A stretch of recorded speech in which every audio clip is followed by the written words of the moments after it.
Alright, welcome back everybody. This is Zaxtor99, the narrator for these Chillers short stories in this series that I started.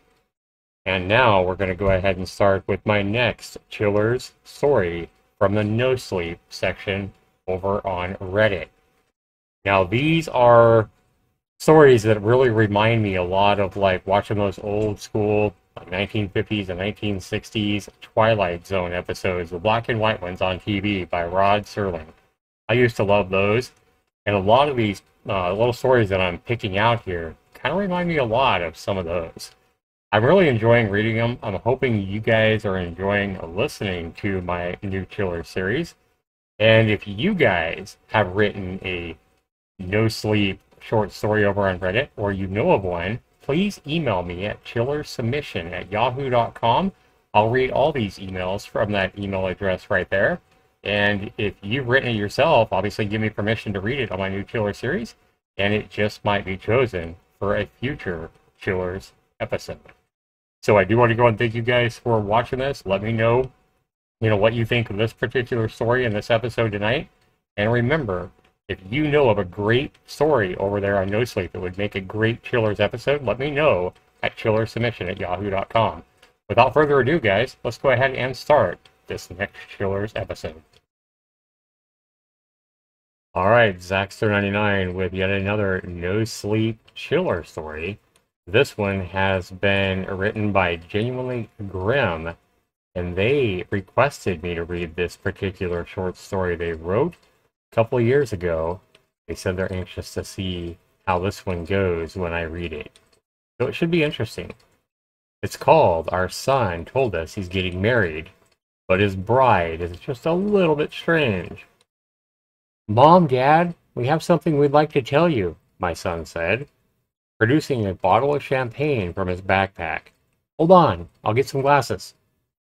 I watched as he scurried across the living room to the glass cabinet, flinging it open and sliding 4 champagne flutes between his fingers. I glanced over at my wife. Her face had turned a light shade of pink, and her nails were frantically picking at a scab on her wrist. She was staring at Lindsay, the corners of her mouth twitching ever so slightly. Lindsay smiled back, an amicable expression on her face. Breathe, I whispered to her, and watched as her shoulders tensed up. It's gonna be okay. Lindsay was our son Benjamin's latest. The two were inseparable, and he insisted on bringing her along every time we invited him over for dinner. Benjamin was almost 35 years old, and while we had certainly expected to see him settle down eventually, I suppose we had hoped our son would end up with someone more like him, more like us. Honey, what is the champagne for? My wife asked, her voice quivering. Did you finally get that promotion at work? Benjamin scoffed at this, setting the flutes down on the coffee table and shaking his head. No, they gave that to someone else. Fucking Alistar, of all people. Still, it doesn't matter. Lindsay and I have some far more exciting news, Mom. I could almost feel my wife's anxiety permeating the room. From the corner of my eye, I could see blood trickling from the scab on her wrist now, and I snatched her hand away, gripping it firmly in mine. My son and Lindsay seemed oblivious to the interaction. So, Benjamin began, pouring out the champagne. Mom, Dad, Lindsay and I have been together for more than a year now, and my wife's nails dug into my palm. Well, we love each other dearly, and we wish to spend every waking moment with one another now. Droplets of sweat began forming on my upper lip. So, we've decided to tie the knot. My blood ran cold. My wife had gone pale, and I instantly knew that she felt similar. I could tell by Benjamin's expression that he had expected applause and squeals of delight, but the room was silent, and after a few moments his brow furrowed. What? He snapped. What are you looking at me like that for? Benjamin, I began, playing for time. We understand that Lindsay's important to you, but we cannot in good conscience support this arrangement. What? He sounded bewildered. Why the hell not? Lindsay is the love of my life. I looked over at Lindsay, who was perched at the edge of the couch. Her legs were crossed. She was wearing a black strapless dress that barely covered her upper body and draped loosely over her waist and legs. Her expression remained unchanged. "Then we think it's best you see a professional," my wife interjected. "You're such a handsome young man. There are plenty of women out there for you." And there was a sharp whistling sound as Benjamin drew breath, and I felt my wife shrinking beside me. "Lindsay is a perfect woman for me. Look at her, for God's sake. Show me a girl more perfect than her. She has perfect skin, perfect hair, and she has a body to die for. Plus," he excelled, wiping the sweat away from his forehead, "I have to marry her. We're having a baby." My wife and I stared at him, dumbfounded. My brain seemed to be at a loss for how to react. Sweat was pooling under my arms, and a slow chill was creeping up my spine.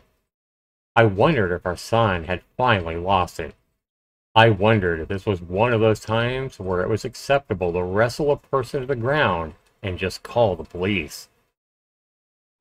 Baby," my wife whispered, a hand over her mouth now. But how?" I knew I had to intervene. I got to my feet and placed my hands on Benjamin's shoulders.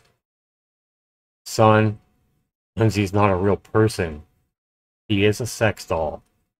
She cannot get pregnant or bear children. You must understand that. Now sit down right here. Let's make a cup of tea so we can all calm down and we can talk about this." And with that, I brushed past him and headed for the kitchen.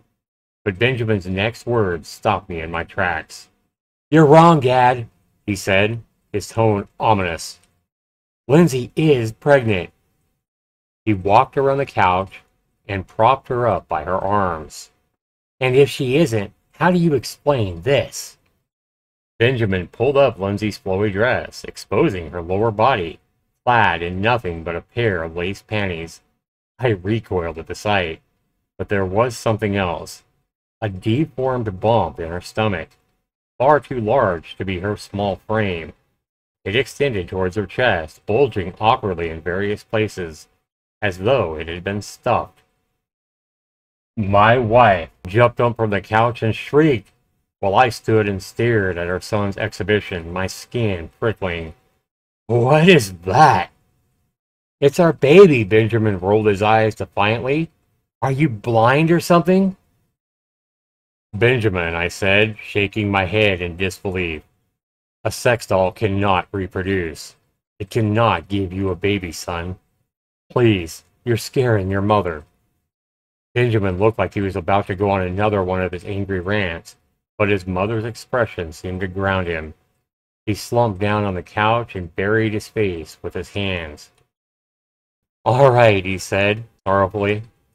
"All right. When we found out Lindsay couldn't get pregnant, we knew we had to look for other solutions. So we adopted." I stared at him. "You adopted? But where's the child?" And Benjamin shot me a mournful look. "Dad, Lindsay insisted on carrying the pregnancy to term.